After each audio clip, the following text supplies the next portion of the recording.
Bien famille, Kémy Séba a rencontré le président Ibrahim Traoré et il en découle qu'ils ont beaucoup de points de convergence.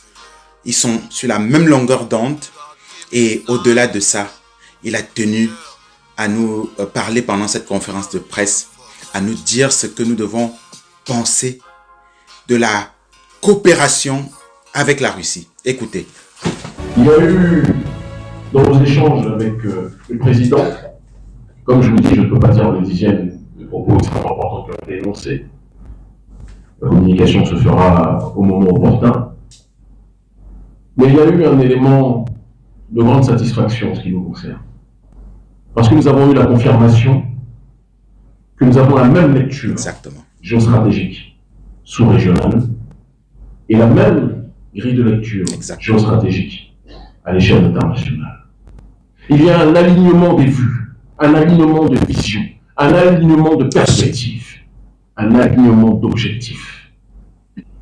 Nous sommes venus aussi dire à tous les ennemis de l'AES qu'en étant des adversaires de l'AES, vous n'êtes pas simplement des adversaires du Mali, du Burkina Faso, du Niger, vous êtes des ennemis de toute la jeunesse panafricaniste mondiale. Parce que le projet de l'AES est la matrice du futur système de confédération qui aura lieu tôt ou tard dans la sous-région, parce que, in fine, quand la plupart des pays d'Afrique de l'Ouest se seront débarrassés de l'influence occidentale, seront débarrassés des marionnettes à la tête de nos États, les autres pays vont s'associer à l'AES. Le Bénin finira par s'associer à l'AES, s'il plaît à Dieu.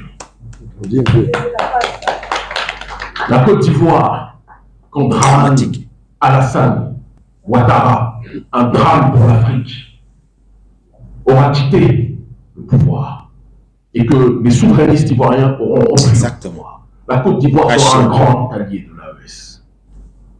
Et je m'adresse en direct de Ouagadougou, en provenance de Cotonou, où j'étais il y a quelques jours, sans que visiblement on puisse nous mettre la main dessus. Président Patrice Talon, comprenez que notre génération n'a pas une guerre personnelle contre vous. Nous avons une guerre personnelle contre vos alliés.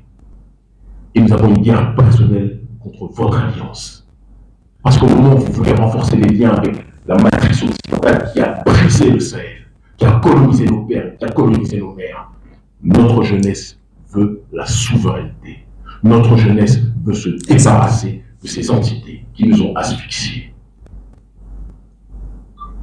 Ne vous trompez pas. Notre génération, nous sommes la facture de nos ancêtres. Nos aïeux sont morts pour que nous puissions être debout. Et nous n'allons pas accepter que certains puissent braver notre dignité pour quelque chose. J'ai prononcé un discours qui a fait le tour de la planète africaine politique au Parlement russe l'année dernière, devant tous les officiels et devant une délégation d'une cinquantaine de parlementaires africains issus de différents pays d'Afrique et devant les autorités russes. J'ai tenu un discours en disant que si la Russie faisait l'erreur, en se rapprochant de l'Afrique, de vouloir reproduire les mêmes schémas néocoloniaux que ce que la France a commis, nous combattrons la Russie. Et l'Afrique sera son tombeau.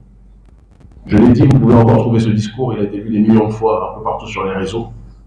Parce que la différence de bon nombre de dirigeants, ce que je dis à un endroit, je le dis à un autre. Pas de duplicité, pas de double langage. La Russie ne pourra jamais être le messie de l'Afrique. La Russie est un contrepoids et je suis content quand l'Occident a une guerre interethnique avec ses frères caucasiens de l'Est. Ça m'arrange. C'est eux qui nous ont appris de diviser pour gagner. L'Africain peut aussi retenir les leçons. Et donc quand ils se battent entre eux, c'est bon pour nous parce que ça nous désengorge de leurs tentacules. Pendant qu'ils sont en train de se battre entre eux, on peut accentuer le processus d'autodétermination. Non. La Russie ne sera jamais le messie de l'Afrique parce que les seuls intérêts de la Russie, ce sont les intérêts russes eux-mêmes. Mais, quand celui qui a pris l'habitude pendant des siècles de vous noyer voit quelqu'un qui le bouscule, qui se bat avec lui, pendant qu'il se bat, vous avez votre capacité de vous prendre en charge pour beaucoup plus sortir la tête de l'eau. Ce n'est un secret pour personne que la Russie, l'Iran, la Turquie, le Venezuela, Exactement. D'accord?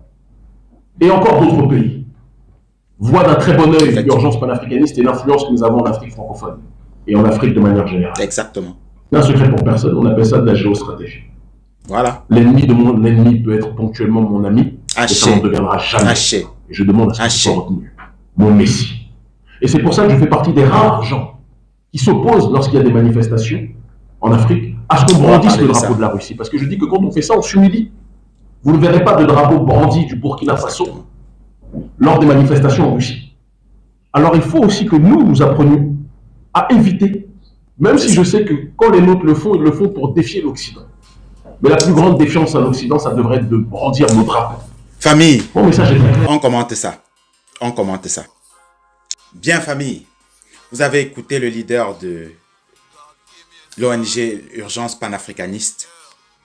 Et je voulais surtout attirer votre attention sur ce qu'il a dit vers la fin. Vous ne voyez jamais dans des marches en Russie des drapeaux burkinabés, des drapeaux maliens, des drapeaux nigériens. C'est un message que nous devons aussi écouter. La fierté d'être africain doit aussi renaître en nous. Même si ponctuellement nous avons besoin de l'aide de la Russie. Les Russes ne sont pas nos messies. Il faut que ce message soit dit et qu'il soit entendu. J'ai entendu quelques voix dire que un meeting de Kémy Séba a été boycotté par une certaine jeunesse parce que il aurait parlé contre la Russie. Non, le fait de dire que la Russie n'est pas notre messie, nos messies, c'est les Ibrahim Traoré, c'est les Assimi Goïta, c'est les Tiani. Et c'est ceux qui sont encore là, dans les coulisses, qui vont bientôt émerger un à un. C'est ça nos messies. Ce message doit être entendu. Ce message doit être entendu. Dans l'Afrique de la Renaissance, nous n'aurons plus besoin de messie qui n'est pas sorti de notre peuple. Nous n'aurons plus besoin de sauveurs qui ne sont pas de notre propre peuple. La Renaissance africaine est spirituelle. Sinon, elle ne se fera pas. Merci d'avoir écouté. Retrouvons-nous dans les commentaires et nous allons revenir sur l'entretien entre le président Traoré et Kémy Séba dans une autre publication. Je vous remercie. Au TEP, famille.